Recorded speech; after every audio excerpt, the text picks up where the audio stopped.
Think Maxfield Parrish paintings. My peevish mood began to melt away as I strolled along the edge of Salem Common, a pastoral oasis in the midst of a busy city. I waved across the wrought iron fence to Stasia, the pigeon lady, who sat on her regular bench, surrounded by cooing birds. Across Washington Street, the tourist buses lined up in front of the Witch Museum, while the massive statue of Roger Conant gazed down benignly upon us all. I could even smell the aroma of fresh, hot, buttery popcorn wafting from the same four-wheeled red and white wagon I remembered from my childhood. Things aren't so bad, I told myself. Howard Templeton will move on eventually. My car will be repaired in a day or so. I still have a job. I'm blessed to have my aunt who loves me, and Pete Mondello, the wonderful man in my life. Everything is going to be okay. Those rose-colored glasses slipped off in a hurry when a horn tooted and the WICH-TV mobile van rolled past, a happily waving Templeton kid in the front seat, and my favorite videographer, Francine Hunter, at the wheel. Great. That automatically left me riding around in the station's beat-up Volkswagen work van with old Eddie for my driver.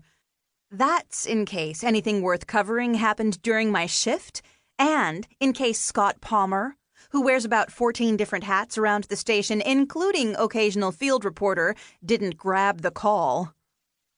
I turned onto Hawthorne Boulevard, kicked a crumpled-up candy wrapper aside, darned urban tumbleweed, trudged past the Nathaniel Hawthorne statue, old Nate sitting up there, all famous and beloved, and headed for Derby Street, getting crabbier by the minute. WICH-TV is housed in one of Derby Street's wonderful old waterfront brick buildings that hadn't been destroyed during the urban renewal madness of the 1950s. The front door opens onto the main lobby, where the brass-doored elevator still gleams, and the black and white tiled floor is scrubbed daily. Before I went inside, I took a quick look into the adjacent harborside parking lot, checking to be sure Templeton hadn't glommed onto my parking space along with everything else. He hadn't.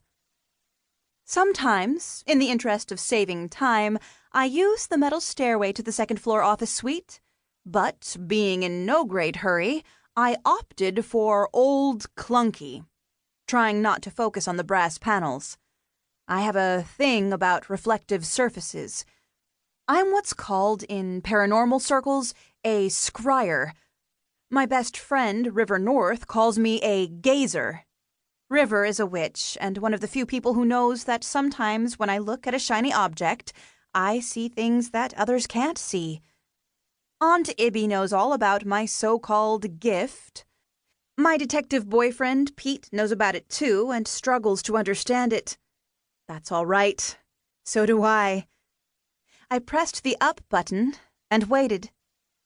The brass doors slid open and Scott Palmer stepped out. "Hi, Moon," he said. "Boy, am I glad to see you." I've known Scott since I got my first job at WICH-TV. I was the last-minute replacement for late-night show host and practicing witch Ariel Constellation, who did psychic readings between old horror movies on a show called Nightshades. Unfortunately, Ariel hadn't foreseen her own death, and I was the one who'd found her body. Anyway, I'd used the name Crystal Moon for that short-lived career, and Scott sometimes still calls me Moon. "Hi yourself," I said. "When you're that happy to see me, it usually means you want something." "Yeah, well, I kinda do. Me and old Eddie were all set to cover the golf tournament over at the Salem Country Club when Doane decides he wants me to spend my whole afternoon digging up background on some dead guy." He gave me the big smile and the long, innocent, deep-into-your-eyes look he's perfected. "How about it, Moon? You always liked that research stuff. Me, I'm all about action." "I'd like to help, Scott," I said, "because, having been raised by a research librarian, I really do like that research stuff. But my wheel..."